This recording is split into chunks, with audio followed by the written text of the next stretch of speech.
ስለ ፋይናንሻል ኮንቬንሽን ስናወራ የማወራው ስለ ኪንግደም ፋይናንስ ነው። እግዚአብሔር መንግስት ውስጥ ስላለ ፋይናንስ ነው። እኔና እናንተ ዳግም ስንወለድ ሃይማኖት ቤት አይደለም የቀየርነው። ከጨለማ ስልጣን ወደ ፍቅሩ ልጅ መንግስት ነው የፈለስነው። ኢየሱስ የሃይማኖት መሪ አይደለም። ኢየሱስ የነገስታት ንጉሥ ነው። ኢየሱስ የነገስታት ንጉሥ ነው። ኢየሱስ እሱ ጌታችን ነው። ኢየሱስ የሃይማኖት መሪ አይደለም። የክርስትና ሃይማኖት መሪ አይደለም። በሕያዋንም በሙታን ላይም የሚፈርድ እግዚአብሔር በሁሉ ላይ የሾመው የነገስታት ንጉሥ የሆነ እሱ ነው። ዳግመኛ ስትወለድ የእግዚአብሔር መንግስት የሚባል መንግስት ውስጥ ነው የገባው። የትኛውም ሀገር ሉዓላዊ የሆነ ሀገር የፋይናንስ ስርዓት ለራሱ ህዝብ እንደሚመሰርተው ሁሉ ኢየሱስ ክርስቶስ የዚህ መንግስትና የዚህ ህዝብ ጌታ ስለሆነ የራሱን መንግስት ፋይናንስ ስርዓት በራሱ መንግስት ውስጥ ዘርግቷል። ፋይናንስ በስነ ስርዓት በእግዚአብሔር መንግስት ውስጥ የምንተዳደርበት ፋይናንስ ህግ አለው፣ ስርዓት አለው። በፍጹም ከምታስቡት በላይ የእግዚአብሔር መንግስት ለቅዱሳኑ ያዘጋጀው ህይወታችሁን ለመባረክ ያስቀመጠው የራሱ የፋይናንስ ስርዓት አለው።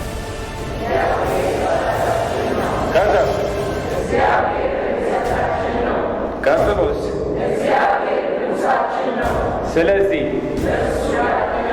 ማንዴላ ኩዛ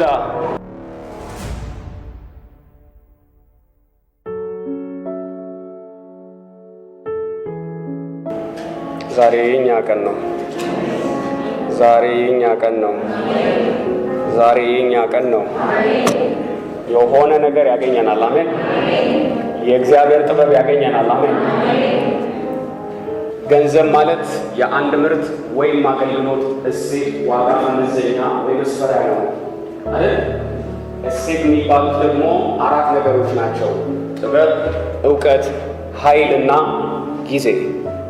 እነዚህ አራት ነገሮች እሴት ሆነው አይደል ዋጋ ሆነው በገንዘብ ፓክ ተደርገው ይሰጣሉ። ገንዘብ አይሸጥም።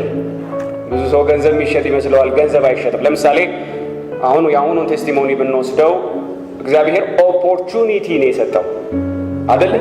ገንዘቡን አይደለም የሰጠው። ምኑን ነው የሰጠው? ኦፖርቹኒቲ እንጂ እንትን ሰጥተሃልና ደግሞ የሆነ ሰው እንትን 600 ሺህ ብር ይዞልህ ይመጣል አይሰራም።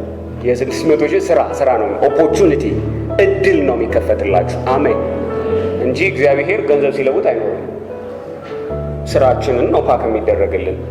ገንዘብ እንደዛ ቢሆን ኖሮ አገር እኮ ዝም ብላ አትማ ትሰጥ ነበር። ገብቷችኋል? አገር ውስጥ ገንዘብ እኮ የማይታተምበት ምክንያት ህዝቡ እየሰራ ሲመጣ ነው። ያ ህዝቡ የሰራውን ስራ ነው ለመተመን በሚመች ሁኔታ ገንዘብ የሚመረተው። አግኝታችሁኛል? ህዝቡ ወርክ ያደረገው የለፋውን ነገር የሚመጥን ገንዘብ ከባንኮች ስር ሆኖ ብሔራዊ ባንክ እንዲወጣ ያደርጋል። ገንዘብም አቻም ቢሆን ማለት ነው። ገንዘብ ማተም ግን ጥቅም የለውም። አሳቤ ገብቷችኋል? ያልተሰራን ነገር ፓክ ብታደርጉት ጥቅም ስለሌለው ለዛ ነው ፎርጅድ ገንዘብ ሀገር የሚያደቀው። ለምን? ያልተሰራውን እንደተሰራ ተቆጥሮ ሰው ያለ አግባብ ጥቅምን ያገኛል። ያለፋበትን ነገር ይበላል። ያልዘራውን ነገር ያጭዳል። የዛኔ ሀገር ትደቃለች። ለዛም ነው ገንዘብ የተቀየረው። አሁን አግኝታችሁኛል? አትሊስት ፎርጅዱን ምን ለማድረግ ከመስመር ለማውጣት ሀገር እንዲረጋጋ። ለምን? ገንዘብ ለኦንሊ ጥቅሙ እናንተ የለፋችሁትን ነገር ከአንድ ቦታ ወደ አንድ ቦታ እንድታሸጋግሩ እንጂ የሚረዳችሁ ገንዘብ በራሱ ምንም አይሆንም። ሽግግር ነው የሚያደርገው። ኤክስቼንጅ ነው የሚፈጥረው። እግዚአብሔር ይባረክ። አሜን። ስለዚህ ጥበባችሁን፣ ዕውቀታችሁን፣ ኃይላችሁን ተጠቅማችሁና ጊዜያችሁን ተጠቅማችሁ ስታውቁ ለእናንተ አይደል ላገለገላችሁት ነገር ዋጋ የሚሆን ይሰጣችኋል። በእጃችሁ ገንዘብ ይሰጣችኋል። ኢየሱስ ጌታ። ያንን ዋጋ ይሰጧችኋል አይደለም? ልክ ነው። ከዛ እጃችሁ ውስጥ ያለው ገንዘብ ሁለት አይነት ገንዘብ አለ። ኢን ዘ ወርልድ በዓለም ላይ ሁለት አይነት ገንዘብ ነው ያለው። አሁን እጃችሁ ጋር ከደረሰ በኋላ ያ ገንዘብ ሁለት ነገር ነው ሊናገር፣ ወይ አንዱን ነው የሚናገረው። ከዛ ውጭ መናገር አይችልም። ስለዚህ ሁለት አይነት ገንዘብ አለ በመጽሐፍ ቅዱስ ውስጥ ስንል ምን ማለታችን ነው? ስለዚህ የገንዘብ አይነት እንመልከት። ያስማማናል? እሺ እንሂድ። ሃሌሉያ። የገንዘብ አይነቶች እንግዲህ አሁን ገንዘብ ቀጥታ የማይሰጥ ከሆነ ሊተረጉ ላሳያችሁ። ገንዘብ በውስጡ ከሚይዘው እሴት ወይም ዋጋ አይነት የተነሳ የሚይዘው እሴት ወይም ከጥበቡ አይነት፣ ከእውቀቱ አይነት እና ከኃይሉና ከጊዜው አይነት ማለት ነው። ስፔሻሊ ደግሞ ከጥበቡና ከእውቀቱ አይነት የተነሳ ነው የገንዘቡ አይነት የሚቀየረው እንጂ ያው 10 ብር ነው አይደል? አሳቢ ገብቷቸዋል። ገንዘብ ውስጥ ካለው ጥበብና ዕውቀት የተነሳ ነው ገንዘብ በሁለት አይነት የሚቆጠረው። ሁለት አይነት ገንዘብ ያለው አውሾዩ ኢየሱስ ጌታ። ሉቃስ አውጦልኝ ሉቃስ ምዕራፍ 1 ከ16 ከቁጥር 1 ጀምረን እናነባለን። ኢየሱስ እጅግ የሚደንቅ አንድ ታሪክ ይናገራል። ሃሌሉያ! ኢየሱስ ጌታ ነው። አሁን አብረን አንድ ታሪክ እዚህ ውስጥ እናያለን። ኢየሱስ እያወራ ሲሄድ እዚህ ውስጥ ሁለቱን የገንዘብ አይነቶች ይናገራል። ስለዚህ አብረን እንመልከታቸው ማለት ነው። ሃሌሉያ! ኢየሱስ ጌታ ነው። ደግሞ ለደቀ መዛሙርቱ እንዲህ አለ። ምሳሌ ነው። አሁን አንድ ምሳሌ ነው ኢየሱስ ባይዘው። ኢየሱስ ሲያስተምር እንዴት ድንቅ መሰላችሁ! ኢየሱስ ምሳሌ ከነገረ ትደመማለህ። እውነት ማንታ ድንቅ መምህር፣ ድንቅ በቃ ሻርፕስት አሜን። በእውነት በቃ የሚያዋቅራቸው ቃላቶች የሚመስልበት መንገድ እንዴት የሚደንቅ። መጋቢ የነበረው አንድ ባለጠጋ ሰው ነበረ። ምን ነበረው? መጋቢ ነበረው። ሰውየው ምንድን ነው? ባለጠጋ ነው። ግልጽ ነው። በሱ ዘንድ ይህ ሰው ያለህን ይበትናል ብለው ከሰሱት። በሰው ንብረት ላይ ነው የተሾመው። ገንዘቡ ምን ያደርጋል? ይበትናል። ያለህን ይበትናል ብለው ሰዎች ከሰሱት። ሃሌሉያ! ጠርቶ ይህ የምሰማብህ ምንድን ነው? ወደፊት ለእኔ መጋቢ ልትሆን አትችልምና የመጋቢነትህን ሂሳብ አስረክበኝ፣ ሪፖርት አድርግልኝ አለው። አጠናቅ። በቃ አሁን ጨርሰናል። ከዚህ በኋላ አንተ ለእኔ መጋቢ መሆን አትችልም፣ ስቴዋርድ መሆን አትችልም። ስለዚህ መዝግብ፣ ያለህን ነገር አጠናቅ፣ ሪፖርት ታቀርባለህ፣ አስረክበህ ትወጣለህ አለው ባለጠጋው ሰውዬ። ከዛ ይሄ መጋቢ ያሰበውን ስሙ። መጋቢው በልቡ ጌታዬ መጋቢነቱን ከኔ ይወስዳልና ምን ላድርግ አለ። መጋቢው ሲያስምናል፣ ቆይ ይሄንን ነገር ከኔ ሊወስድብኝ ነውና እስቲ ቆይ ምን ላድርግ፣ አሁን በተፈጠረው ኬስ ምን ላድርግ አለ። ለመቆፈር ኃይሌ መለመንም አፍራለሁ። አሁን ወጥቼ ልቆፍር ብል ኃይል የለኝም እና ልለምንም ብል ደግሞ ከዚህ ወጥቶ መለመን ደግሞ አፍራለሁ።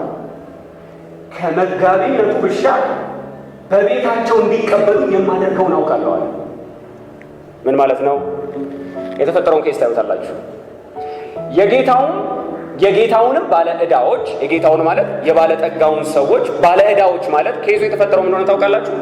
በሰው ንብረት ያበድራል። ራሱ የተፈጠረ ይሄ በሰው ንብረቱን እያወጣ ለሕዝብ ይበትናል። ለዛ ነው የከሰሱት። እና የጌታውን ባለዕዳዎች የሚለው ቃል ራሱ ነው ባለዕዳነቱን የፈጠረው። ገብቷችኋል? እያበደረ ማለት ነው፣ እየሰጠ ለሰው እየሰጠ የሰው ገንዘብ ለሰው እየሰጠ። ይሄ ተግባር ትክክል ነው። ተግባሩ መጀመሪያ ለሰው መስጠት ትክክል ነው። ለሰው መስጠት ትክክል ነው። አልሰማችሁም? ትክክል ነው። ስለዚህ መጀመሪያ ይሄ ነው ስህተቱ። ሁለተኛ ግን እንደዛ አድርጎ በሰጠው ገንዘብ ራሱ እኔ ነው በሱ ገንዘብ ራሱ ደግሞ ሌላ ስራ እሰራለሁ አለ። በእኔ አሁን ባበደርኳቸው ገንዘብ ላይ እንደገና ተጠቅሜ ሌላ ጥበብ ሮንግ ጥበብ ነው ማለት ዋው የጌታውንም ባለዕዳዎች እያንዳንዳቸው ብሻ በቤታቸው እንዲቀበሉኝ የማደርገውን አውቃለሁ አለ። የጌታውንም ባለዕዳዎች እያንዳንዳቸውን ጠርቶ የፊተኛውንም ለጌታዬ ምን ያህል ዕዳ አለብህ አለው። የመጀመሪያውን ጠራውና ለጌታዬ አንተ አሁን ከሱ የተበደርከው ስንት ነው አለው። ሊወጣ አይደል ሪፖርት አይደል አስረክብ ያለው እና የመጨረሻውን ሪፖርት እንዴት ሰርቶት እንደሚወጣ ይሄ ሰውዬ የሚገርም ጭንቅላት ነው ያለው። የእውነት ነው የምነግራችሁ።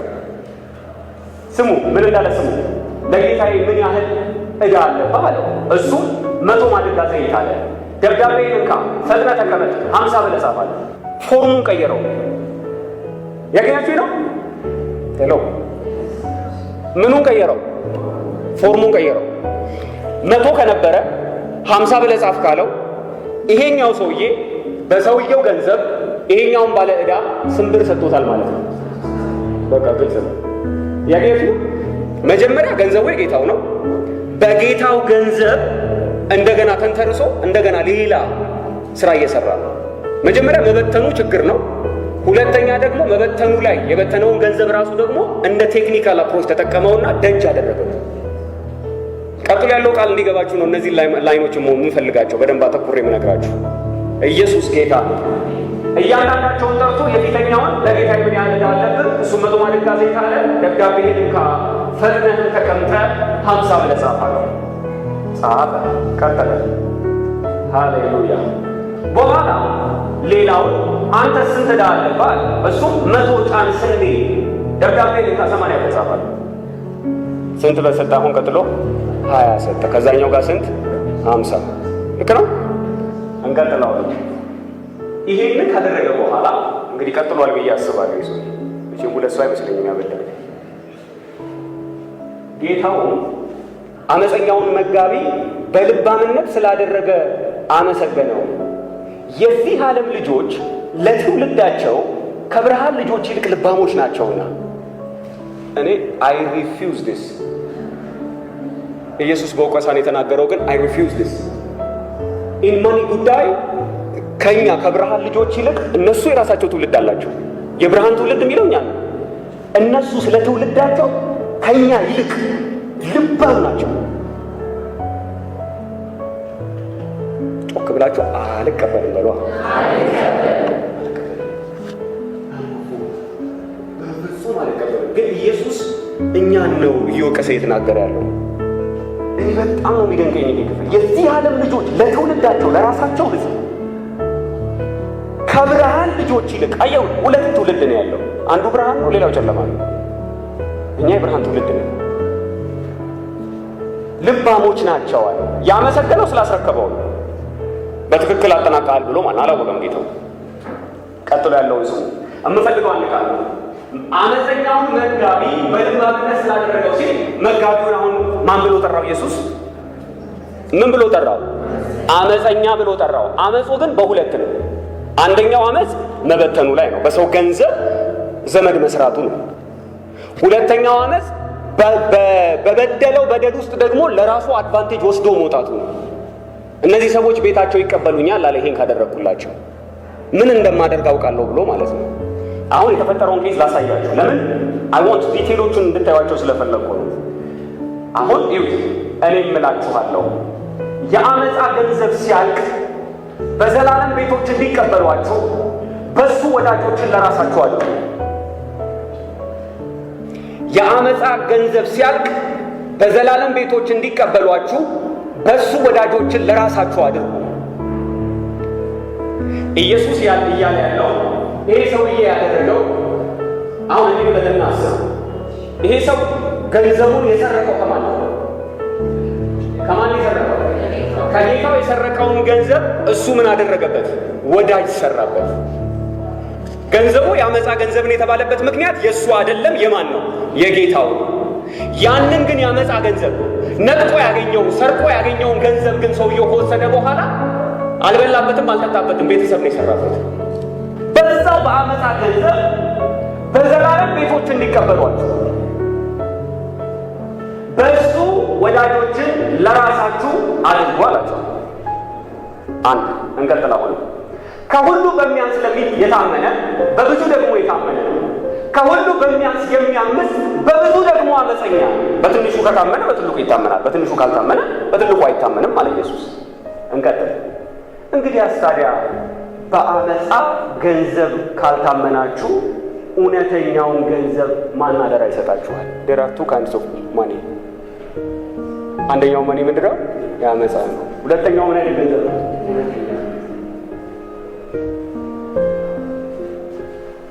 እያለ ያለው ቀላል ነው። አምፃችሁ የወሰዳችሁትን ገንዘብ ላይ እንኳን ካልታመናችሁ፣ አመፃ ማለት ክፋት፣ ኃጢአት ነው። ኃጢአት ሰርታችሁ ግብ ሰርታችሁ እንኳን ያገኛችሁት ገንዘብ ላይ ካልታመናችሁ፣ ምን በቀላል ቋንቋ እኮ እያለ ያለው ሰውየው አትሊስት ዘርፉ እንኳን አልታመነም። አልገባችሁ? ዘርፏል፣ ገንዘቡ እሱ አይደለም። እዛው ገንዘብ ላይ እንደገና ደግሞ አልታመነበትም። ያጠፋው ገንዘብ ላይ እንደገና አልታመነበትም። እንዴ በአመፃው ገንዘብ ካልታመን ታዲያ ያንተ የሆነው ሲመጣ እንዴት ልትታመን ነው? ኢየሱስ ጌታ ነው። ቱ ታይፕ ኦፍ ማኒ ነው ያለው። የአመፃ ገንዘብ የሚባል አለ።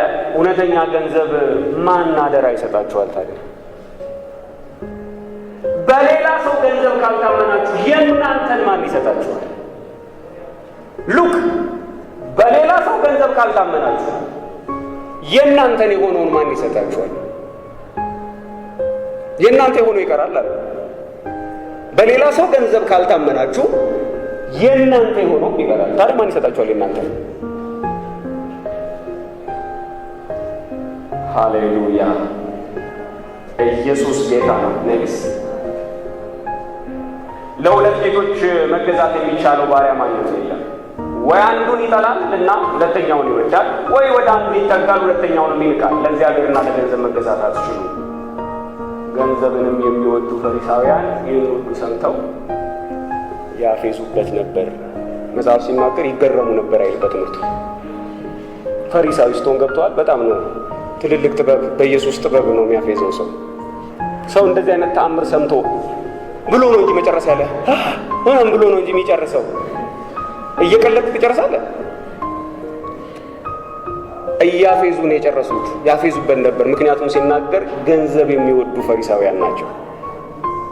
ገንዘብ መውደድና ስራ መውደድ ይለያያል። በነገራችን ላይ ልድገሙ ያሆኑ ቃል እግዚአብሔር ገንዘብን ሳይሆን ስራ እንድትወዱ ነው የሚፈልገው። ገንዘብ የምትወዱ ከሆነ ስራውን አይደለም የምትፈልጉት። ገንዘቡን ስለሆነ የምትፈልጉት ሌባ ነው የምትሆኑት። ምንም ጥርጥር። ለዛ ነው ገንዘብን መውደድ የክፋት ሁሉ ስር ነው የሚለው። ገንዘብን ማግኘት አይደለም መውደድ። ከወደድከው ሰርተህ ሪዋርድ መደረግን ሳይሆን ገንዘቡን ስለሆነ የምትፈልገው ወይ ገለኸው ወይ ነጥቀኸው ማግኘት ስለምትፈልግ የክፋት ሁሉ ስር ይሆንብሃል። ለምን? የሰው ኢፈርት ትፈልጋለህ፣ ሰው የለፋበትን። አንዳንዴ አጠራቅመህ ገዝተህ ሞባይልን ሲሰርቁ አስቡ። ቁጭ ብለህ ለቅሶ ነው የሚቀረው። ጌታ ሆይ ግን የቱ ጋር ኃጢአት ብሰራ ነው አይቼዋለሁ እኮ ደግሞ ምናምን ትናንት እኮ ነው የገዛሁት ምናምን እንደዛ ድረስ ሁሉ የሚሄድ ይመስለኛል። Remember, there are two kinds of money. ሁለት አይነት ገንዘብ ብቻ ነው በዓለም ላይ ያለው። እሱ እያንዳንዱ ኮንሲኩዌንስ አብረን እናያለን። ኔክስት እንድለቅ ወደ ስላይድ መልስ። አሁን ስለዚህ ስንት አይነት ገንዘብ አለ? ስንት አይነት ገንዘብ አለ? ምንና ምንድን ናቸው? አመፃ ገንዘብና እውነተኛ ገንዘብ የሚባል ነው። የሁለቱን ልዩነት ላሳያችሁ፣ ተከተሉ። የአመፃ ገንዘብ ማለት የአመፅን ጥበብና ዕውቀት ኃይላችንንና ጊዜያችንን ተጠቅመን ስንፈጽም የሚከፈለን ዋጋ የአመፅ ገንዘብ ይባላል። የአመፅን ጥበብ እና ዕውቀት ኃይላችንንና ጊዜያችንን ተጠቅመን ስንፈጽም የሚከፈለን ዋጋ የአመፃ ገንዘብ ይባላል። ልድገሞ ጥበቡ የምንድን ነው? የአመፅ ጥበብ ነው። ዕውቀቱ የምንድን ነው? የአመፅ ዕውቀት ነው። ሁለቱን ጥበብና ዕውቀታችሁን ለመፈጸም ኃይላችሁንና ጊዜያችሁን ተጠቅማችሁ ዋጋ ሲከፍሏችሁ፣ ለምሳሌ ሰው ገለ ገንዘብ ሲሰጡ ገንዘቡ የሚመዝነው የክፋትህን ልክ ነው። በጥፊ ምታው ተብለህ 50 ብር ይሆናል የሚመደበኝ። ግደለው ብለው ሲያስቡ ግን 200 የሰው ነፍስ ሆኖ ማለት ወደ 100 ሺህ ይላል። እጅህ ላይ ገንዘቡ ሲገባ የሚሰፍረው ምን ሰርተህ ነው? ምን ቫልዩ ነው እዚህ ገንዘብ ውስጥ ያለው ሲባል ቫልዩማ የአመፃ ጥበብ ነው። ስለዚህ ያቺ ገንዘብ እጅህ ውስጥ ከገባች በኋላ ያቺ ዋጋ እጅህ ላይ ያለችው ብር ላንተ በመንፈስ ዓለም አመፅህን ነው የሚያሳየው። ገንዘብህን አያሳየው፣ የአመፅህን ጥልቀት ያሳያል። ሚሊዮን ብር ሰርተህ ከሆነ የሚሊዮን ብር የሚሆን የአመፃ ጥበብ ገልጠሃል፣ የክፋት ልክ ገልጠሃል። ስለዚህ የአመፃ ገንዘብ ማለት የአመፅን ጥበብና ዕውቀት ኃይላችንንና ጊዜያችንን ተጠቅመን ስንፈጽም የሚከፈለን ዋጋ የአመፃ ገንዘብ ይባላል። እውነተኛ ገንዘብ ማለት ደግሞ የእግዚአብሔርን ጥበብና ዕውቀት ኃይላችንንና ጊዜያችንን ተጠቅመን ስንፈጽም የሚከፈለን ዋጋ እውነተኛ ገንዘብ ይባላል። ኢየሱስ ጌታ ነው። ኢየሱስ ጌታ ነው። አሜን። አትሊስት ከፍ አድርጌ አይ መሰረታዊ ነገር ብቻ ነው ማሳያችሁ። እዚህ ጋር አንተ ወይም አንቺ አላችሁ ይታያል።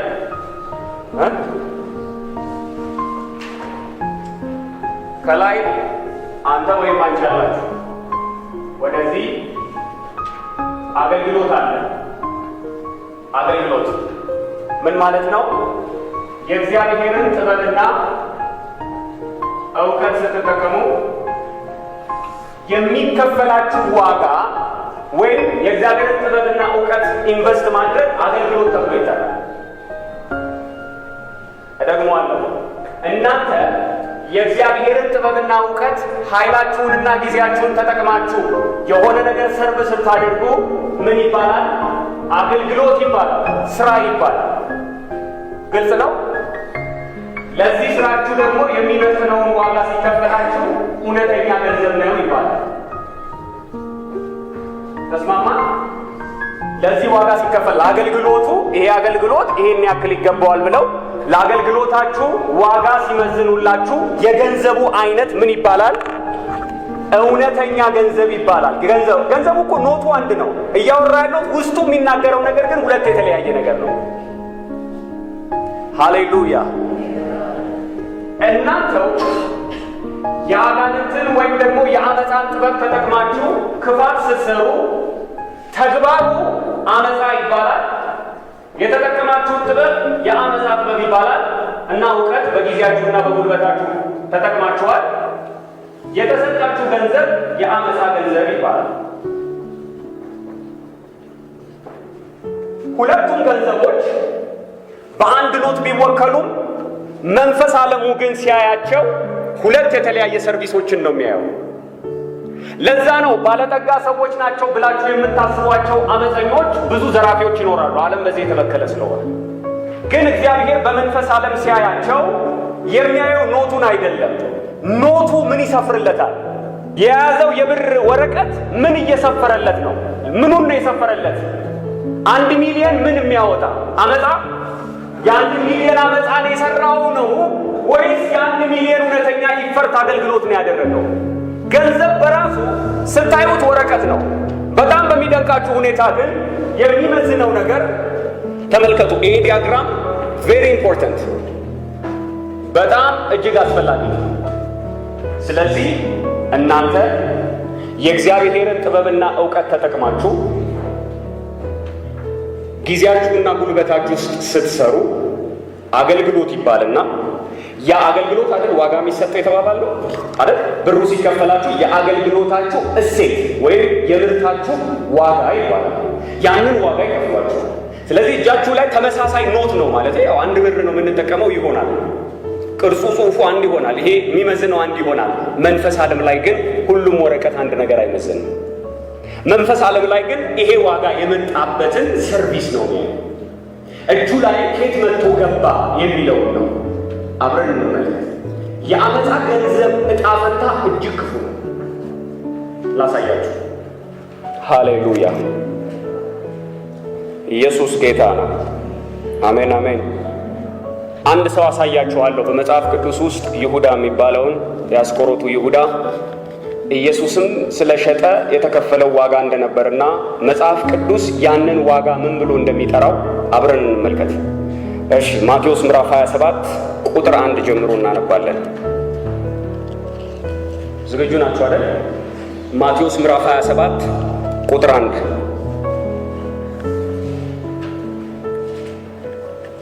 ኢየሱስ ታልፎ የተሰጠበት ይሁዳም ደግሞ ገንዘብ የተቀበለበትና ገንዘቡም የመለሰበት ቦታ ነው።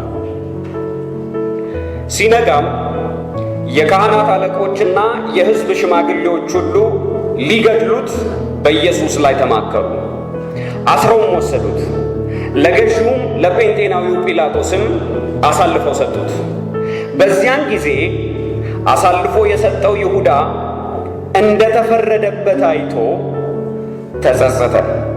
30 ብር ለካህናት አለቆችና ለሽማግሌዎች መልሶ ወይቴ ሞመንት ኢየሱስን ከካህናት አለቆች ጋር ተማክሮ 30 ብር እንከፍልሃለን ብለውት በ30 ብር አሳልፎ ሰጠው። ስራው አመጽ ነው አይደለም? ልክ ነው። ስራው አመጽ ነው አይደለም? ነው። ኢየሱስም በ30 ብር ሸጠው። እንደ ዘንድሮ 30 ብር ግን እንዳይመስላችሁ። የተፈጠረውን ስሙ። ግን ተጸጸተ።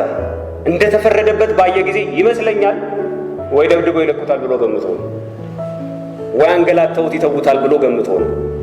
ግን ለሞት እንደተፈረደበት ሲመለከት ተጸጸተ ይላል። ተጸጸተ። ከዛ ምን ይላል እግዚአብሔር ቃል? ንጹሕ ደም አሳልፌ በመስጠቴ በድያለሁ አለ። እነሱ ግን በጣም ደፋር ናቸው። እኛንስ ምን አግዶን? አንተው ተጠንቀቅ አሉት። ንጹሕ ደም በመስጠቴ በድያለሁ ሲላቸው እኛን ምን አግዶን ታዲያ? አንተ ራስህ ተጠንቀቅ። ምን አይነት የሚገርሙ ሰዎች ናቸው! ብሩን በቤተ መቅደስ ጥሎ ሄደና ታንቆ ሞተ። ወረወረላቸው። ከዛ የተፈጠረውን ስሙ። የካህናት አለቆችም ብሩን አንስተው ይሞደው ቃል የደም ዋጋ ነውና ወደ መባ ልንጨምረው አልተፈቀደም አሉ። ገንዘቡ ኬሪያ ወይ መጥቶ የኢየሱስ እንደም ነው። ሕጋቸውን ያውቃሉ። ይሄ መባ ይሆናል። እንዴት ለኢየሱስ ወደሃለሁ ብዬ የሆነ ሰው ምንም ገድዬ አዋርጄ ዘርፌው ስጨርስ አንትቼ መባ ነው ይሰጣል። መባው ቁጥር አለ ያሳይ ምን ሳደርግ እንደነበር ነው የሚያወራው። ይሁት ያመጣ ዋጋ ነው፣ የደም ዋጋ ነው። ይሄ እኮ ገንዘብ ያያት የሚያሳየው ምን አይነት ሰው እንደተገኘ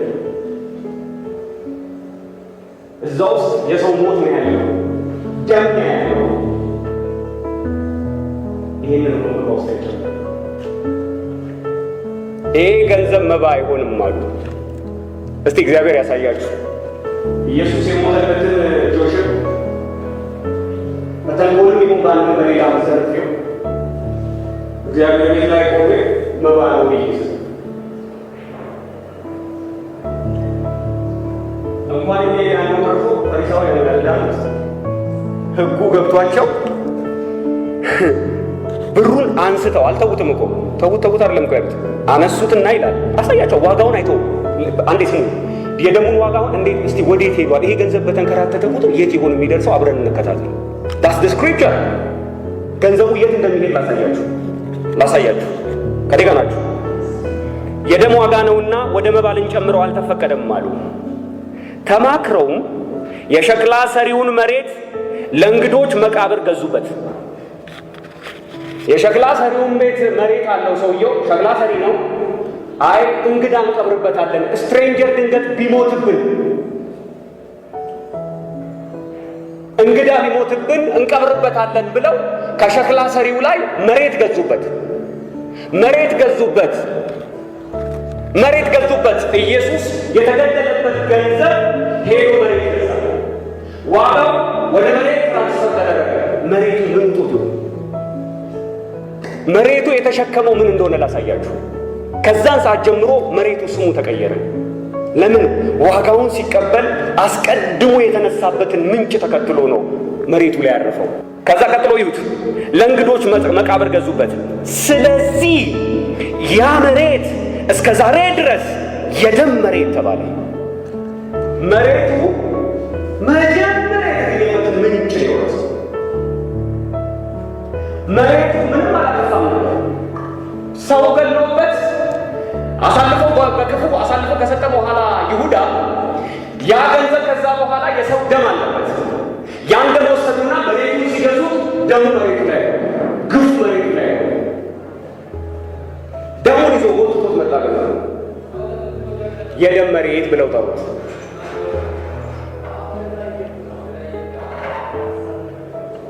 በጌታ ፍቅር አንድ የተመልከቱ።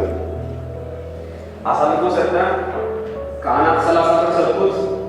ካህናቶቹ ጋር ወሰደ፣ ወረወረላቸው። እነሱ ሰበሰቡት። ገንዘቡ ስቲል ስራው የቋጠረውን ስራ አለቀ። ስቲል ይዞት ይጓዛል። የተፈጠረውን የመጀመሪያ ክፋት እና አመፃ ይዞት እየተጓዘ እንደገና ወስደው መሬት እንገዛበታለን አሉ። መሬት ይዞት ይሄ ደግሞ በትንቢት ተጽፏል። መሬት ምን እንዲሆን አሳያችሁ። ሐዋርያ ሥራ ሃሌሉያ።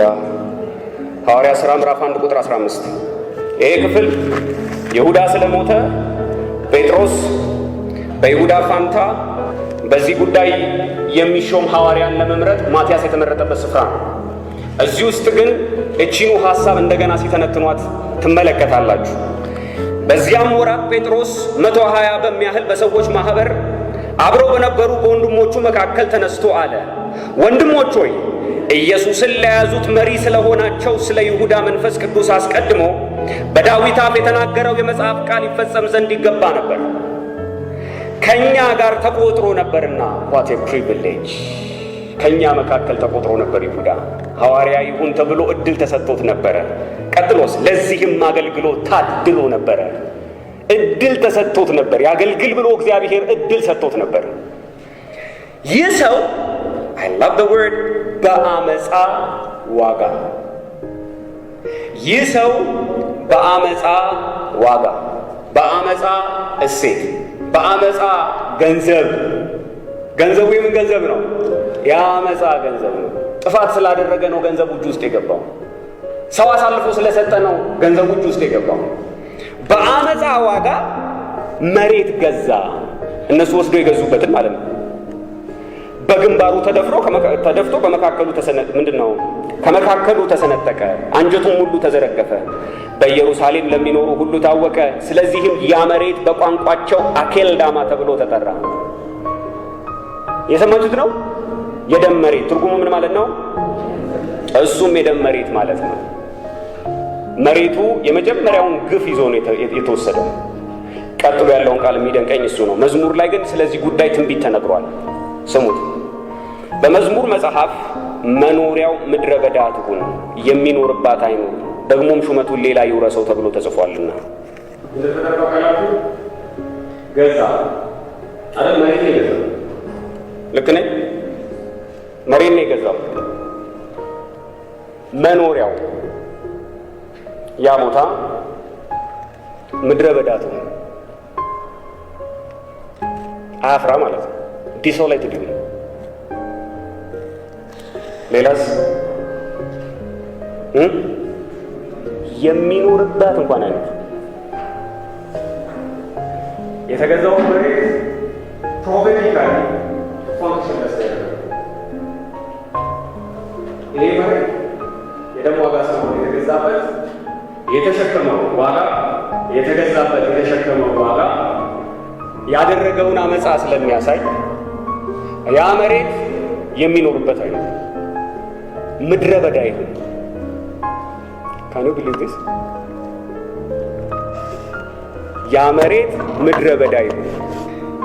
አንድ ጊዜ አንድ እግዚአብሔር ሰው ቴሌቪዥን ላይ እያየው አንዲት እና አወጣት ፕሮፌሲ ካስወጣት በኋላ ትንቢት ይናገር ጀመረ እና ልክ ሲጀምር ትንቢቱን ምን አላት? የምትበዩ ገንዘብ ደም ሆነብሻል አላት። ከዛ መጀመሪያ ሰላም ነበር። እውነት ነው እግዚአብሔር ሰው በጣም ጥሩ አለቀሰች። እውነት ነው ከልጆችሽ ጋርም ስትበይ ይቀፍሻል አይደል አላት። እውነት ነው ብላ ትጮኻለች፣ ታለቅሳለች። አዎ ባልሽ ይዞት የሚመጣው ገንዘብ ምን እንደሆነ ታውቂያለሽ። አንቺ ደግሞ ክርስቲያን ነሽ፣ ሕሊና ነሽ፣ ከአቅምሽ በላይ ሆኗል። በረከት አጣሽ አይደል በቤትሽ። እውነት ነው ምንም በረከት ቤታችን ውስጥ የለም።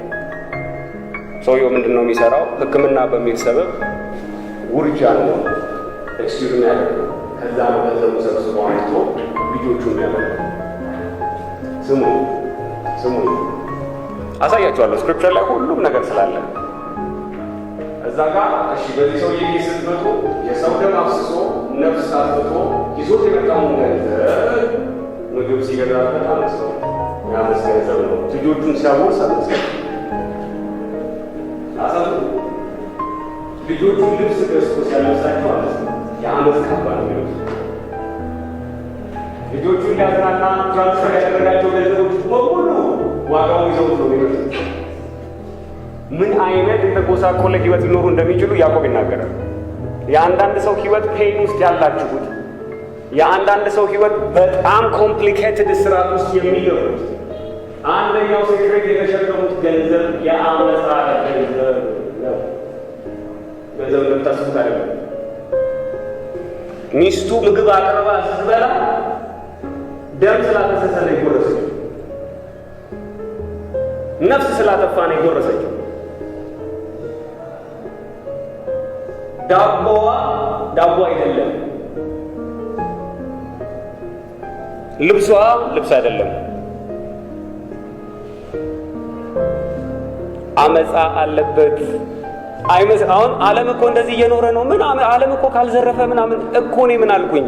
they will get their rewards አይመስላችሁም አይደል? ዛሬ የደመቁ ነው የሚመስሉት መኪና ሲኖር አይመስላችሁም አይደል? ነገ የሚያፈራ አሳያችኋለሁ። ያዕቆብ ላይ ምን ተብሎ እንደተጻፈ የትንሽ እድል ነገሩ ኃጢአት ምኞት ኃጢአትን ወልዶ ኃጢአት ሲያድግ ሞት እስኪሆን እየጠበቁ እንጂ እየተከናወነላቸው አይደለም። ኃጢአት እንደ ጤዛ ነው፣ እንደ ጤዛ ነው። የጽድቅ መንገድ እንጂ በስርዓት የሚያመለስተው እግዚአብሔር ነው። የእግዚአብሔር በረከት ባለጠጋ ታደርጋለች። ጴጥሮስ እሷን ዘቀጭንባት ታላዴጋና ማሽያ እግዚአብሔር ሲባርክ ግን አንድም ቀን በመንገድ መካከል እንኳን ሐዘን አይደለም፣ ውስጡ ሐዘን የለም። መጽሐፍ ሲናገር እንደዚህ ይላል። ስሙኝ ዛሬ ገና በጠቅሳቸው ፖይንቶች አሉ። ስሙኝ የእግዚአብሔር ቃል ሲናገር እንደዚህ ይላል። እህልን የሚደብቅ በሕዝብ ይረገማል ይላል፣ በሚሸጥ ላይ ግን የእግዚአብሔር በረከት ነው ይላል። ምን ማለት እንደሆነ ልንገራችሁ። ስሙኝ፣ ግፍ እኮ ነው፣ ግፍ እኮ ነው። እህሉን ይወስዱትና መጋዘን ውስጥ ይደብቁታል። አንተ ስታርብ ስታደርግ ግዴታ ለነፍስህ ብለህ ገንዘብ እንደምታወጣ ስለሚያውቁ፣ ለራስህ ለነፍስህ ብለህ እንደሚያስፈልግህ ስለሚያውቁ ልክ ዋጋው ሲወደድ ያውቁና በትልቅ ዋጋ ይሸጣል። ዘይት ይደብቃል። የመርኔ ፕራይመሪ ሌቭል ላይ ያሉ የሰዎች ይደብቃል። ይደብቁና አንተ ምጥ ሲይዝህ ያለህን እንኳን ሸጠ ንብረታቸው ንብረት ወደ እነሱ እንደምታስተላለፍ ያውቃል። የለፋህበትን ነገር ለምግብ ስትል እንደምትሸጠው ያውቃል። ከዚህ ግፋቸው የተነሳ መኪና ይገዛሉ። በዚሁ ግፋቸው ክፋት ውስጥ ይገባሉ። በዚሁ ግፋቸው ቤታቸውን ይሰራሉ። በዚሁ ግፋቸው የማይሆን መንገድ ይጓዛሉ። እኔ ያቀርቸዋል የእነሱ ፍጻሜ እግዚአብሔር ይጽፏል። ሩቅ አይደለም። በእግዚአብሔር ጽድቅ ግን እኛ ደስ ይለናል። ጽድቅ ያለህያል የሚል ቶፕ ክርስቲያን ውስጥ አለ። የተረገመ ቶፕ ነው። የእግዚአብሔር ጽድቅ ቶፕ ፐርሶን እርግጠኛው ልንገራችሁ፣ እንደ ክርስቲያን you will see us prosper እናደርጋለን። ጽድቅ ያበለጥጋል፣ ጽድቅ ያበለጥጋል፣ ጽድቅ ያበለጥጋል፣ ንጽህና ያበለጥጋል። ውሸት ነው፣ ሰይጣን ነው። ነገር ክርስቲያን ላይ ይሰራል። ከካዝናሙ እንኳን ላይ አጥሮ ይሆናል። ክርስቲያን እንኳን አንኳን ከስንት ልጆች ጋር ስነጋገር ይሉኛል፣ አትሰራም በቃ ነው እኮ ካዘነ አትሰራም በቃ ይባላል። አትሰራም በቃ ይባላል። ስለማትሰራ ስለዚህ ሲስተም ውስጥ ይገቡበታል። እዛ የተማረ ነገር ራሳቸው ያገኛል። የኔ ጥያቄ ለእናንተ ግን ብርሃን በርቷል። ጽድቅ ብሎ እግዚአብሔር ጻድቅ ሲራብ ዘሩ እህል ሲለምን አላየንም ነው። አታይም በዘመናት በጽድቅ መንገድ ኢየሱስ ጌታ ነው። አታይም ፖቨርቲ አታይም። አንተ የጥበብና የእውቀት ሁሉ መዝገብ የሆነው እሱ ክርስቶስ እኮ ነው ውስጥ እንመንዝረው ካልን እኮ will be bought.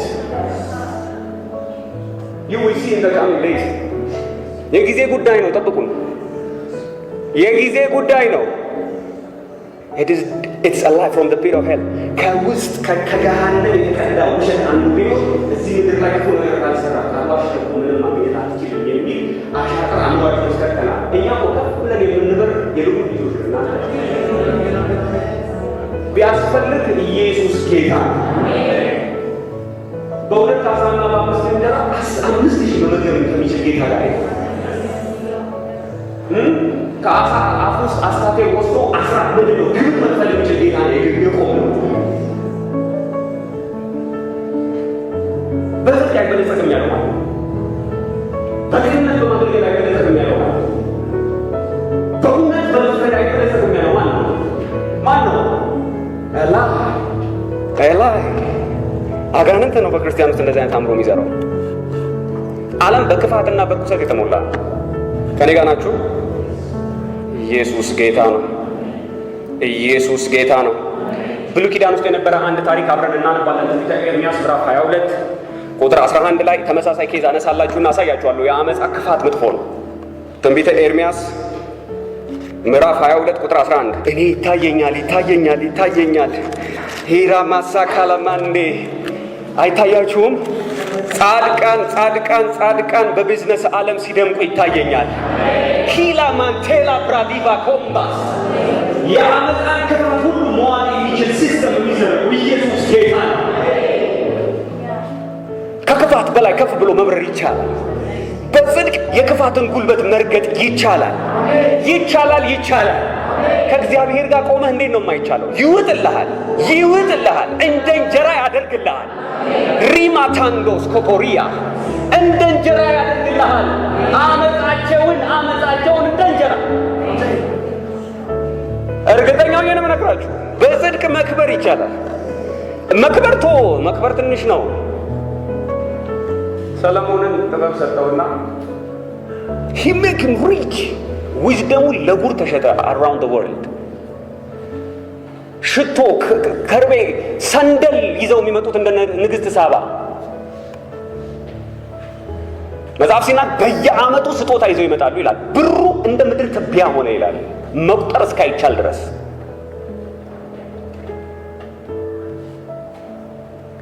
መጽሐፍ ሲናገር ኢየሱስ ደግሞ እንደዚህ አለ። ንግሥተ ሳባ ማቴዎስ ላይ ማለት ነው። ኢየሱስ ደግሞ ያንን አየና አዎ ሰለሞን አለ፣ በጣም በጥበቡ እጅግ የላቀ ነው፣ አውቃለሁ ጥበብን ሰጥቼው ባለጠጋ ሆኗል። ለምን? የሚሸጠው ጥበብ ስለሆነ ነው። በነገራችን እቃ አይሸጥማ። ለዛ እኮ ነው ያለመንከኝን ባለጠግነት ሲለው፣ ያለመንከኝን ማለት ስለሚከተል ለማለት ነው። የሰጠው ጥበብ ይፈልግም ባይፈልግም ኮስት አለው፣ እጅግ ውድ ነው የሚሆነው። ኢየሱስ ጌታ ነው። ተመልከቱ፣ ትንቢተ ኤርምያስ ምዕራፍ 22 ላይ አንድ ታሪክ አነብላችሁና አሳያችኋለሁ ምን እንደተፈጠረ። ይህ ነገሥታት ንጉሥ ስምህ ይባረክ፣ ኢየሱስ ስምህ ይባረክ፣ የጽድቅ ንጉሥ ስምህ ይባረክ። ቁጥር 11 ሃሌሉያ። በአባቱ በኢዮስያስ ፋንታ ስለነገሰው ከዚህም ስፍራ ስለወጣው ስለ ይሁዳ ንጉሥ ስለ ኢዮስያስ ልጅ ስለ ሰሎም እግዚአብሔር እንዲህ ይላልና። አሜን።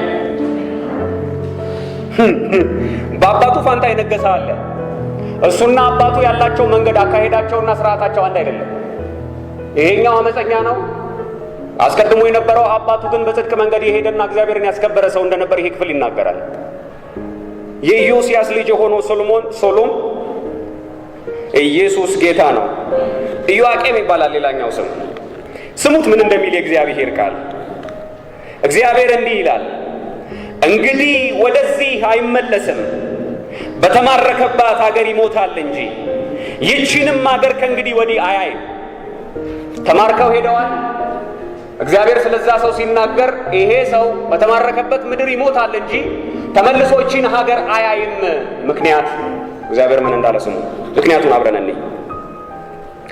ቤቱን በግፍ ሰገነቱንም በአመፃ ለሚሰራ ባልንጀራውንም እንዲያው በከንቱ ለሚያሰራ ዋጋውንም ለማይሰጠው ለራሴ ሰፊ ቤት ትልቅም ሰገነት እሰራለሁ ለሚል መስኮትንም ለሚያወጣ በዝግባ ስራ ለሚያስጌጥ በቀይ ቀለምም ለሚቀባው ወዮለት። እንደተፈጠረ ታውቃላችሁ። እጅግ የከበረ ቤተ መንግስት እሰራለሁ ብሎ ኢዮአቄም ተነሳ። ቤተ መንግስቱን ሲያሰራ ላሰራቸው ሰራተኞች በሙሉ ደሞዝ አልከፈለም። በግፍ ነው ያሰራቸው። ለለፉበት ዋጋ ለማይሰጥ ለራሴ ግን ቤት አሳምራለሁ ብሎ ቤት አሳምራለሁ፣ መኖሪያዬ ሰገነት እሰራለሁ፣ በዝግባ እሰራዋለሁ፣ አሳምረዋለሁ ለሚል የሰራተኞቹን ዋጋ ግን ለማይከፍል። ለምን? እንደዚህ እኮ ነው የሚያስቡት። ስራ ይሰራሉ፣ የሰራተኛው ደሞዝ ይሰጣቸዋል። የሰራተኛ ደሞዝ ከምከፍለው እኮ እቺን ገንዘብ ወስጄ እንትን ብሰራበት እኮ ሌላ ትርፍ አገኝበታለሁ ብለው ሰውየውን ከነ ሚስቱ ጦም ያሳድራሉ። ጦም ያሳድራሉ። መጽሐፍ ልንገራችሁ ምን እንደሚል። ደሃው ከስር የሚሰራውን ሰራተኛ ባሪያህን ቀን የሰራበትን ሳይመሽ ስጠው ነው የሚለው። ሳይመሽ። ለምን? ነፍሱ አጥብቃ ትፈልገዋለችና የከለከልከው እንደሆን ወደ እኔ ይጮኻል፣ የጮኸ እንደሆን እሰማዋለሁ አለ። ሳይመሽ እንዳያደርግ ኢየሱስ ሳይመሽ እንደሚሰጥ ለማሳየት አንድ ምሳሌ እንደዚህ አለ። መንግሥተ ሰማይ ይሄንን ትመስላለች። ንጉሥ ሰራተኞችን ሊቀጥር ወጣ አለ። ከዛ ደግሞ 11 ሰዓት ላይ ሲጀምር ቀጠራቸው። 6 ሰዓት ላይ ቀጠረ፣ 9 ሰዓት ላይ ቀጠረ፣ 11 ሰዓት ላይ 1 ሰዓት ሲቀር ቀጠረ። ኢየሱስ ሲናገር እንደዚህ አለ። መጨረሻም ሰዓት ላይ ሁሉንም ከኋለኛው ጀምሮ ከፊተኛው ደረደረና ለእያንዳንዳቸው ዋጋቸውን ሰጠ ይላል። ኢየሱስ አያሳፍርም።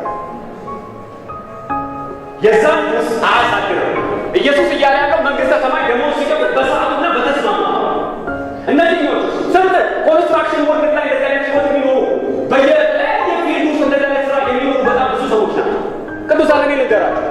ኮንስትራክሽን ላይ ይሰሩላችሁና ዛሬ በርቶ የሚያጣን ገንዘብ ደሃ ያቺን ገንዘብ ነፍሱ አጥብቃ ትፈልገዋለች። የሚያድረው እሱ ነው፣ ሌላ የለውም። እሱን ገንዘብ አልሰጥም ይሉላችሁና ወስደውት ያንን ገንዘብ ሌላ ፕሮጀክት ሌላ ቦታ ይጀምሩበታል። ዋት ዊክነስ! ሰውየው ከነሚስቱ ጦም ያሳድሩታል፣ ያጎሳቅሉታል። አሁን ሾው ዩ ሪዋርዳቸውን አሳያችኋለሁ። የማሳያችሁ መንገድ የጽድቅ መንገድ። ዋት ትሩዝ ዋት ወርድ ኬምባራዲ ካንዶስኪ ያሜላሃዴ። ይሄ ሰው ሰገነት እሰራለሁ አለ። ሰገነት እሰራለሁ ቤቱን በግፍ ሰገነቱንም በአመፅ ለሚሰራ ስማ፣ ባልንጀራውንም እንዲያው በከንቱ ለሚያሰራ ለፍቶ ደሞዙን አይሰጠውም። በከንቱ ነው የሚያሰራው። በከንቱ ለሚያሰራ ዋጋውንም ለማይሰጠው ለራሴ ሰፊ ቤት ትልቅም ሰገነት እሰራለሁ ለሚል መስኮትንም ለሚያወጣ በዝግባም ስራ ለሚያስጌጥ በቀይ ቀለምንም ለሚቀባ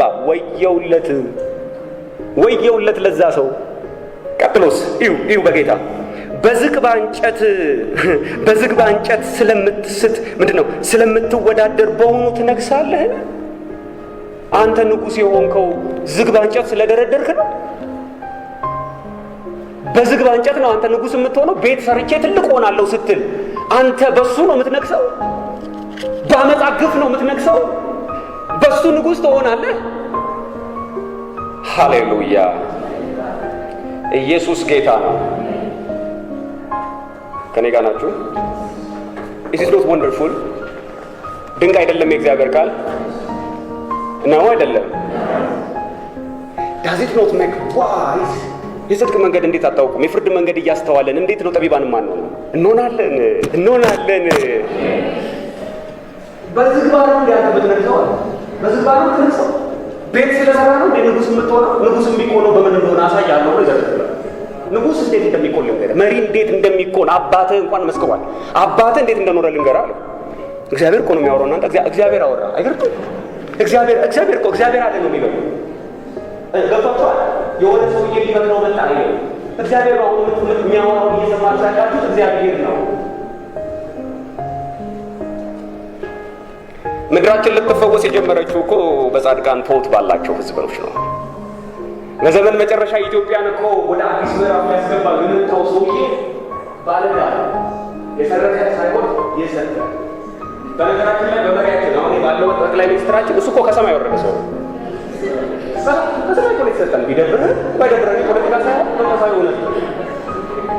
እውነት ነው። ክርስቲያን ስለሆነ ነው ይለኛል። ምን ብዬ ልንገር? ክርስቲያንም ስለሆነ ነው። በጣም ደግሞ ጠቢብ ነው፣ ይበልጣል። ብትፈልገውም ባትፈልገውም ዋይ ሀገር በዊዝደም ይጸናል። ሉክ አት ሂም ያጋራ ባዴጌ ያንዳ ካባራሺያ ካሌማሱ ማኪላ ሞራስ ሽፍት የሚያረግ ሰው አያለው። መንገዱ በጽድቅ ሲጸና ያንዳንድን ሰው እግር አያለው። በጽድቅ ሲጸና አያለው። ኪላ እንዳ ቦካኔ ማሄዳ እሺ 13 ቤቱን በግፍ ሰገነቱንም በአመፅ ለሚሰራ ባልንጀራውን እንዲያው በከንቱ ለሚያሰራ ዋጋ ለማይሰጠው ለራሴ ሰፊ ቤት ትልቅ ሰገነት እሰራለሁ ለሚል መስኮትንም ለሚያወጣ በዝግባም ስራ ለሚያስጌጥ በቀይ ቀለምም ለሚቀባው ወየውለት። በዝግባ እንጨት ስለምትወዳደር በውኑ ትነግሳለህ? እንዴት ነው ታዲያ የሚነግሰው? በውኑ አባትህ አይበላምና አይጠጣም ነበርን? ፍርድንና ጽድቅን አያደርግም ነበርን? በዚያን ጊዜ መልካም ሆኖለት ነበር። ፍርድን ስላደረገ ነበር አባትህ መልካም የሆነለት። ጽድቅን ስላደረገ ነው አባትህ መልካም የሆነለት። ከአንተ ቀድሞ የነበረው አባትህ የጸናው በዛ ነው። አባትህ መቸገረው፣ ይበላ ነበር፣ ይጠጣ ነበር። አባትህ ምንም አልጎደለው። ያልጎደለው ግን ፍርድንና ጽድቅን ስለሚያደርግ ነበር። በዚያን ጊዜ እኮ ነው መልካም የሆነለት። ሌላም እንደሚሰራ አባቱን የድሃውንና የችግረኛውን ፍርድ ይፈርድ ነበር። በዚያን ጊዜ መልካም ሆኖ ነበር። ይህ ታዲያ እኔን ማወቅ አይደለም? ይሄ አይደለም እኔን ማወቅ? እኔን ታውቃለህ ማለት ይሄን ማድረግ አይደለም? ይሄ አይደለም እኔን ማወቅ? እኔን ታውቃለህ ማለት እኮ ይሄን ታደርጋለህ ማለት ነው ይላል እግዚአብሔር። በዚያን ጊዜ መልካም ሆኖ ነበር። ለካ ክፉ አይደለም የሆነለት፣ መልካም ሆኖ ነበር። ይህ እኔን ማወቅ አይደለም ይላል እግዚአብሔር። ዓይንህና ልብህ ግን ለስስት ንጹሕ ደምንም ለማፍሰስ ዓመፅንና ግፍን ለመስራት ብቻ ነው። የአንተ ዓይን ግን ስስት፣ ንጥቂያ፣ ይህን በወስድበት እኮ እንዲህ ይሆንልኛል፣ ከእሱ ነጥቄው ደግሞ ሰገነቴን ብሰራ እንትና ወስጄ ደግሞ መኪና ብገዛበት፣ አንተ ዓይን ስስት፣ ንጥቂያ እንዲህ ሲሉ ደግሞ ትገዛቸዋለህ፣ እንደገና ትወስዳለህ። ይሄን አርቅ አንተ ምሰራው አሉ። ይሄን አርቅ ነፍስህ የተጠማችው ስግብግብ ነህ፣ እውነት ግሪዲ ነህ ይለዋል። ስግብግብ ነህ፣ ስስታም ነህ፣ ስስታም ነህ፣ ንጹሕ ደም ታፈሳለህ። ዓመፅንና ግፍን ለመስራት ብቻ ነው አንተ ዓይን የሚሰራው፣ ሕይወትህ የሚሰራው። ውጤቱን ላሳያችሁ። ስለዚህ እግዚአብሔር ስለ ይሁዳ ንጉሥ ስለ ኢዮስያስ ልጅ ስለ ኢዮአቄም እንዲህ ይላል። ስሙኝ፣ ንጉሥ ነው እንግዲህ። ወንድሜ ሆይ ወዮ እያሉ አያለቅሱለትም፣ ወይ ጌታ ሆይ ወዮ እያሉ አያለቅሱለትም። አህያ እንደሚቀበር ይቀበራል። እንደ ንጉሥ ወዮ አይባልለትም። ጌታዬ ጌታዬ ሳይሆን የሚባልለት አህያ እንደሚቀበር ይቀበራል። ከኢየሩሳሌም በር ወደ ውጭ ይጎተታል፣ ይጣላል። This is his end. ይጎተታል፣ ይጣላል። እንደ ጌታ ወዮ ወዮ በቃ ገብቷችኋል። ለቅሶ እንኳን አይደምቅም።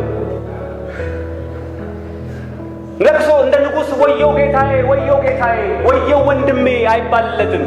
እንደ አህያ አህያ እንደሚቀበር ይቀበራል። አህያ እንዴት እንደሚቀበር አሁን አህያ እንደሚቀበር ይቀበራል። አህያ እንደሚቀበር ይቀበራል። ከኢየሩሳሌም በር ወደ ውጪ ተጎትቶ ይጎተታል፣ ይጣላል። ክብር የለውም። የማያፈራ መስሏችሁ ነው። በአዲስ ኪዳን ላሳያችሁ። ያዕቆብ ላይ ያወጣልኝ ቶሎ በል። ከኔ ጋር ናችሁ? አቤት ሽፍት ሲያደርግ ያለው በእናንተ ህይወት ጃራ ጋንዶስ የጽድቅ አቋም ያላቸው ሰዎች ሲቆሙ አያለሁ። ጽድቁንና መንግስቱን እሱ ሌላው ይከተላቸዋል።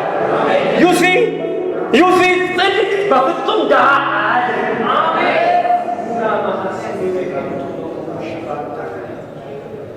አያደርግ።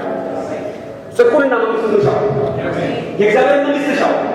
ግድ የለም ሌላው የሚሞትበት ነገር ይከተላል። አሜን። በጽድቅ እኮ ስለሚሄድ ነው የደየሁት ይላል ወጋው። በጽድቅ ሲሄድ አይደይም ነው ተብሎ አያውቅም መጽሐፍ ውስጥ እንደዚህ አይል።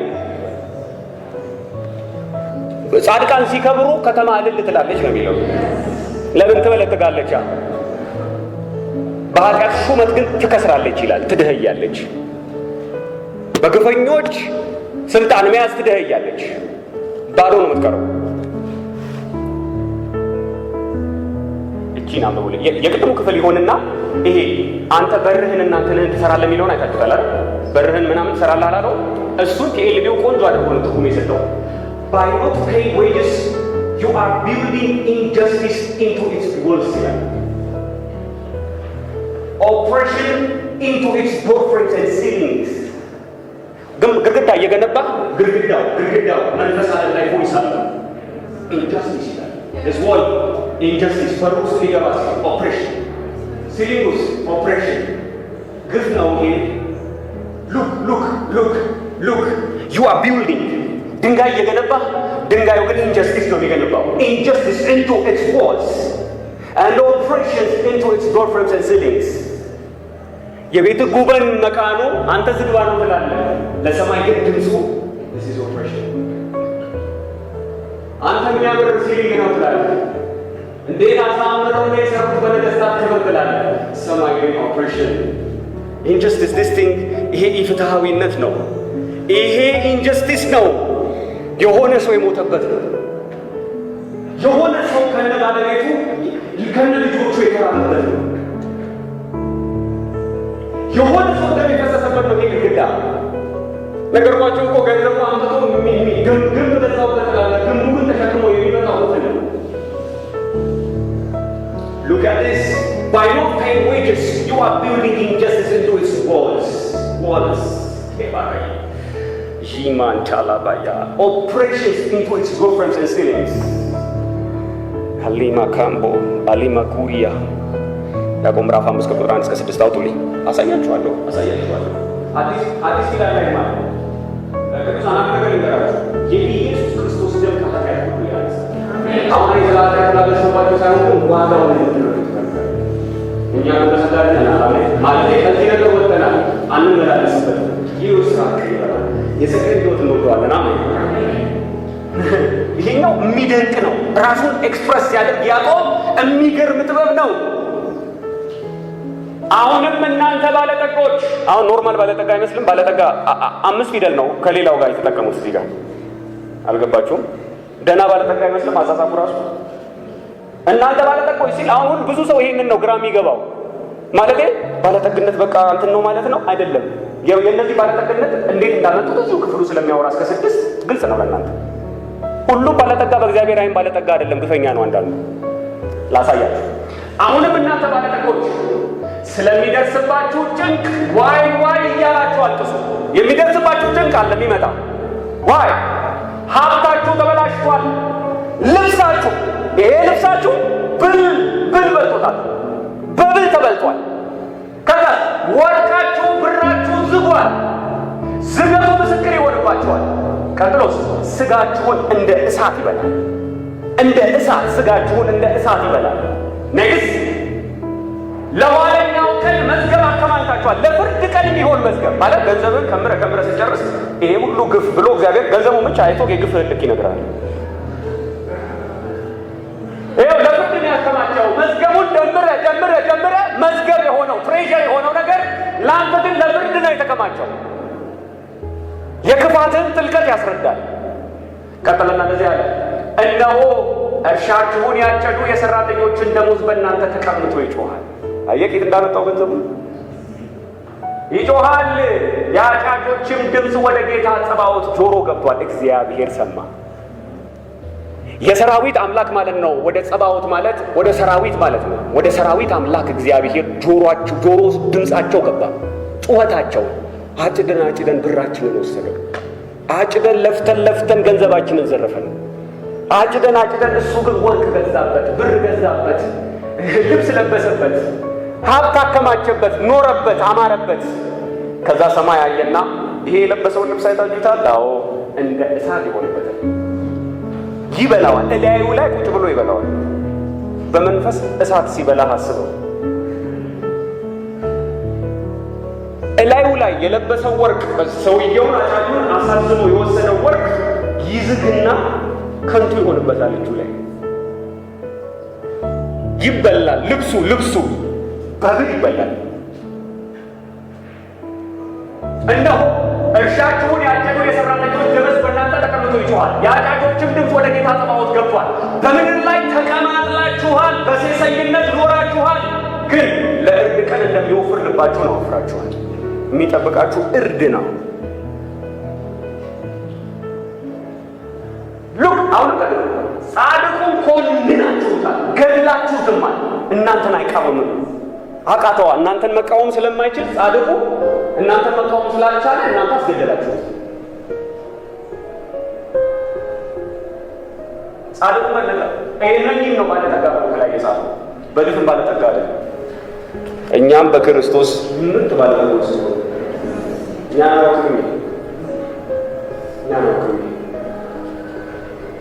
አውክልም። ይሄ ሃሌሉያ። ገዝተው ሲበሉ ስጋችሁ ይሄ የለበሱት ልብስ ስጋቸውን እንደ እሳት ይበላል። እንደ እሳት። ሰው እንዴት እንደዚህ አድርጎ ለልጆቹ ልብስ ይበላል? ሰው እንዴት እንደዚህ አድርጎ ለልጆቹ መጫወቻ ምግብ ይበላል? እንዴት አድርጎ ሰው ውስጥ ያገኘውን ገንዘብ ለእናቱ ይሰጣል። ምንም የሌላ አይደል የሚመስላችሁ? እየወፈሩ ነው ለወርድ ቀን። ምንም የማይመጣ ነው የሚመስለው። ይሄው ዋይ ዋይ በሉ። የሚደርስባችሁ ጭንቅ እጅግ በደጅ ነው። አንዳንዱ እኮ መጨረሻ ነው ጌታ ሲመጣ አይደለም።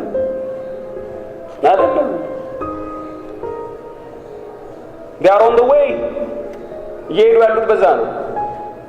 ገንዘባችሁ ሁለት አይነት ነው ያለው። ስለዚህ ገንዘቡን አይቶ መተርጎም አይቻልም ማለት ያው ሁለታችን ማሰብ ይያለ ድንገት ግን እኔ ያስኩት 10 ብር እግዚአብሔር ተበዘረች እና ባገኝ ያለው ደግሞ ያለው 10 ብር ሁለታችንም 10 ብር ብንይዝ የመንፈስ ዓለም ድምፅ ግን ይላል። መንፈሳዊ ዓለም ላይ ግን ብሮቹ የሚጮሁት ድምፅ ምን ይፈርታ አውጥቶ ነው ሲባል ካርታ ምሳሌ ምዕራፍ 1 ታውቃላችሁ። በጥበብ መንገድ እንዲከተል የሚናገርበት ክፍል ላይ ሞዶ ክፍል አለ። ኑ እንሸምቅባቸው፣ እናድባ፣ ከገደልናቸው ከሀብታቸው እናተርፋለን ብለው ተማከሩ። ልጄ ሆይ እግርህን ወደ እነሱ አታቅና፣ መንገዳቸው ወደ ጥፋት ነው። ምክሬን ስማ ይለዋል። በቃ አትሂድ፣ ወደዛ አትሂድ፣ ተው፣ እንደዚህ አይነት ነገር ውስጥ አትግባ፣ ከሀብቱ እንካፈላለን፣ ለአንተ እንደዚህ ይደርሳል ይላሉዋል። አንዳንድ ሰው በነገራችን ላይ ለጽድቅ ከሚያስበው የሐሳብ ጥልቀት ይልቅ ለጥፋት የሚያስበው የሐሳብ ጥልቀት ይገርማቸዋል። ምን ማለት እንደሆነ ነገራቸው። ሰው እንዴት ቁጭ ብሎ ኮምፒውተር ላይ ቫይረስ ይሰራል? እንዲህ ሰራ ገብቶ ያጠፋበታል። ከዛ አንቲ ቫይረስ ሰራ እንደዚህ ይሸጣል።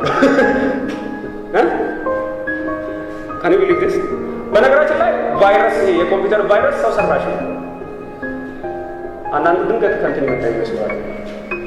ሰው ማለት ቁጭ ብሎ አገኝስ የሚሰራ ሰው የሚሰራው ነው። አንዳንድ ሰው ለጽድቅ ቢያስበው ጭንቅላቱ ብዙ ማፍራት የሚችልበትን ነው። በጣም ረጅም የክፋት ሀሳብ ያስበው ረጅም እንትን ሲያደርግ እንትን ሲገለው እንደዚህ አስረነው እንትን ሊጠይቀን የለው እንደዚህ አቤት እሱን እንደ መሬት ላይ አሳርፎት የሆነ ቤት ቢሰራበት ሰው ቢረዳበት ያ ረጅም ሀሳብ ውስብስብ ጥልፍልፍ የሆነ የተንኮል ሀሳብ የክፋት ሀሳብ ብዙ ነገር ያፈራ ነበር።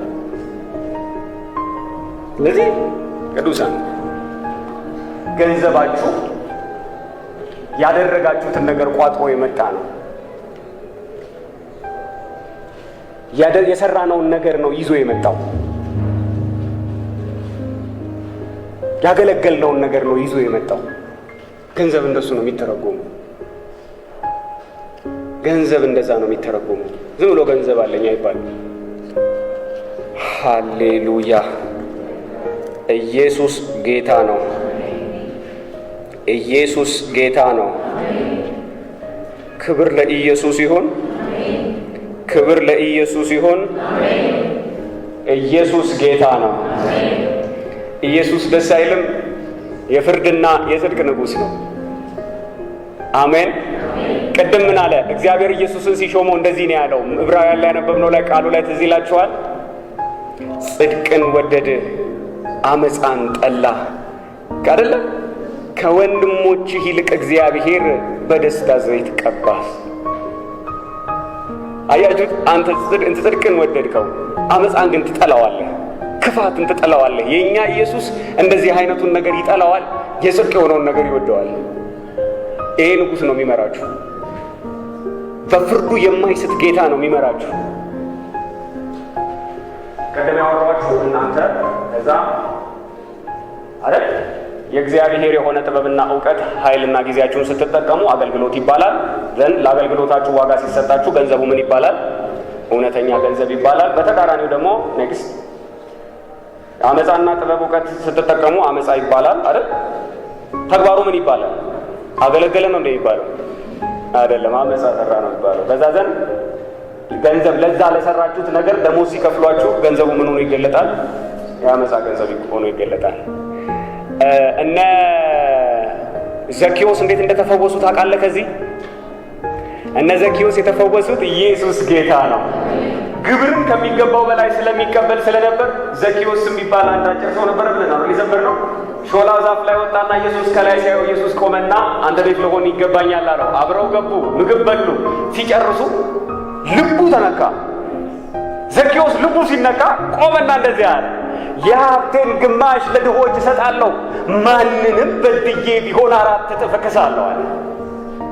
አየህ፣ ስትፈወስ ካለህበት ነገር ለመውጣት the only the best way is to give። ኢየሱስ አየውና ዛሬ ለዚህ ቤት መዳን ሆኗል አለ። ሃሌሉያ!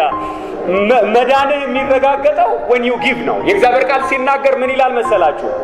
እናንተ በውስጣችሁ ስስትና ቅሚያ የሞላባችሁ ወጭቱን ውስጡን ብታጠሩት ውጪው እኮ ይጸዳል አላቸው ኢየሱስ። ከዛ ቀጠለና እንደዚህ አላቸው፣ ውስጣችሁ መንጻቱን በልግስናችሁ አሳዩአል።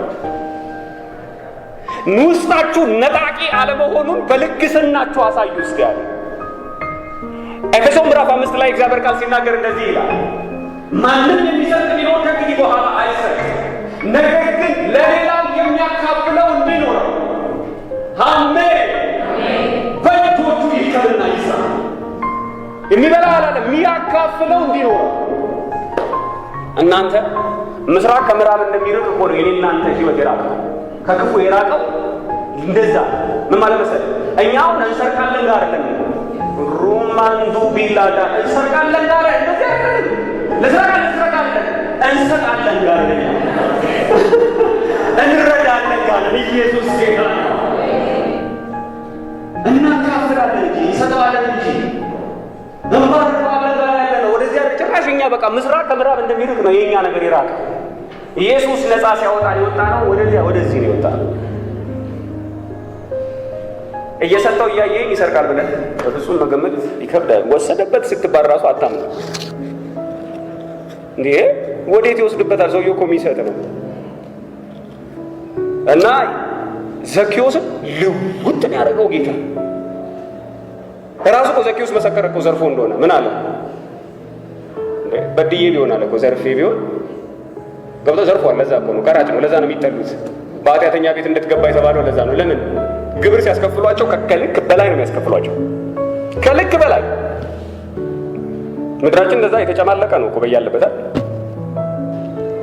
ዓለም በግፍ ነው የሚኖረው። እያንዳንዱ መንገድ የረከሰ ነው። እናንተ በየስራችሁ ታውቁት የለ? እያንዳንዱ ነገር ላይ ያለ ዋጋው ካልተከፈለ አይኖርም። እያንዳንዱ ነገር ትርፍ ካልከፈላችሁ ገንዘብ አይሰጥም። ባለፈው የነበርንበት ቸርች ላይ ፓስተሩን ሲናገረው ይኸውላችሁ ጽድቅ ይበልጣል ያልኳቸው ልንገራችሁ። ምስክርነት እኛ የምርቃቱ ቀን ሄደን ነበር። የምስጋና ቀን ነበረ። ልጆች ነበራችሁ፣ ምስክር ትሆኑኛላችሁ። እና ምስክርነቱን ሲነግረን ፓስተር በጣም ደስ የሚል እግዚአብሔር ሰው የገረመኝ ነገር ልንገራችሁ። ሰዎቹ በግንብ ዘለው ገብተው እኛ ስንገባ ትዝ ይላችሁ ከነበረ በግራይንደር ቆርጠውት ቸርቹ ነው እና እንደዚህ ጣራው እንደዚህ ነው የረገፈው። ያን ቀን ስንገባና ስንወጣ አይታችሁት የምታስተውሉት ከነበራችሁ ቆርጠውት በግንብ ዘለው ገብተው ግራይንደር ይዘው ቆረጡት ቸርቹ። ከዛ መጥተው ሲጠይቋቸው ምን ይሏቸዋል? አይ እና ምን እናንተስ ምን ቢያንበራየውን በሪያፉን አትሰሪ የሌለ እንደ ይሉናል፣ ይጠቅሱብናል። ስጡና ነው ላይሰንስ የምንሰጣችሁ። ፓስተር ሄዶ ሲለምን እኔ የእንትኑ በር ላይ ተንበርክኮ ጸልያለሁ። ሰውየው ሲመሰክር ስለ ፓስተር ከዛ ገባና በጣም ነፍሱ ተማራ። ገብቶ ፍርድ ቃል ነው ያወጣው አለ እግዚአብሔር። የዛን ሰዓት የነበረው ሰው ሲናገር ፓስተር ገብቶ ቸርች ገብቶ ኦፊስ የእውነት ነው የተቆጣው እና እሱ ሲናገር የፍርድ ቃል ሲያወጣ አለቃሉ። ታምናላችሁ? በነጋታው ኦፊስ ውስጥ ያንን የሚያስተናግደው ሰው እየተባረረ ነቀለው ከቦታው እና ሲሄዱ ወዲያው ተጠናቀቀላቸው። ነገር እኮ ጽድቅ ይበልጣል።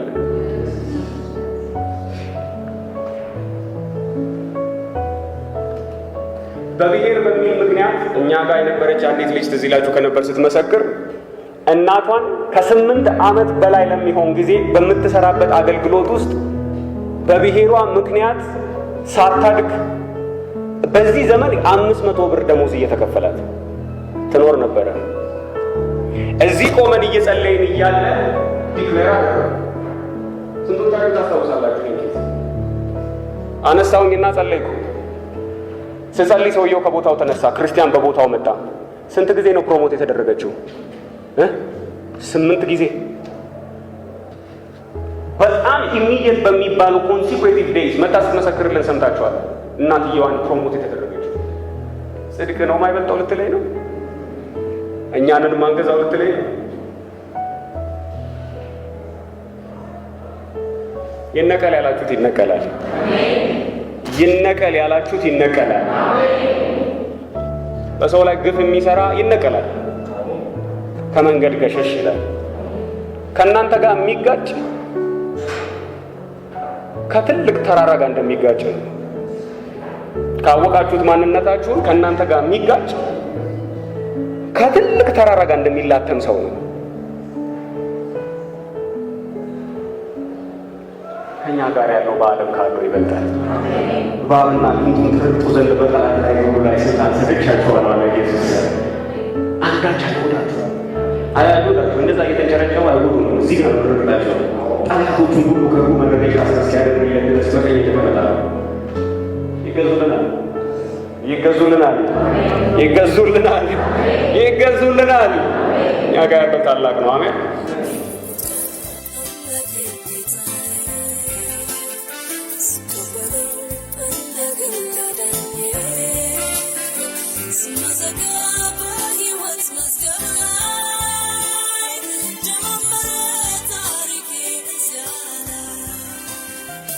ከዚህ በፊት ጌታ ኢየሱስ ክርስቶስን እንደ ግል አዳኙ አድርገው ካልተቀበሉ ይህንን ጸሎት አሁን አብረውኝ ይጸልዩ።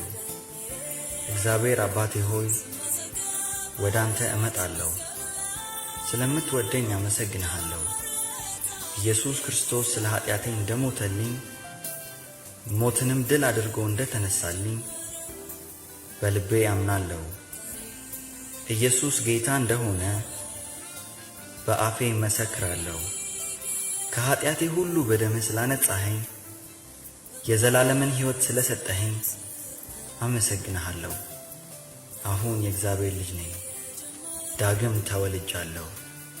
አዲስ ፍጥረት ነኝ። በኢየሱስ ስም አሜን። ይህንን ጸሎት ከልቦ ከጸለዩ እንኳን ደስ አሎት። ወደ እግዚአብሔር ቤተሰብ ተቀላቅለዋል።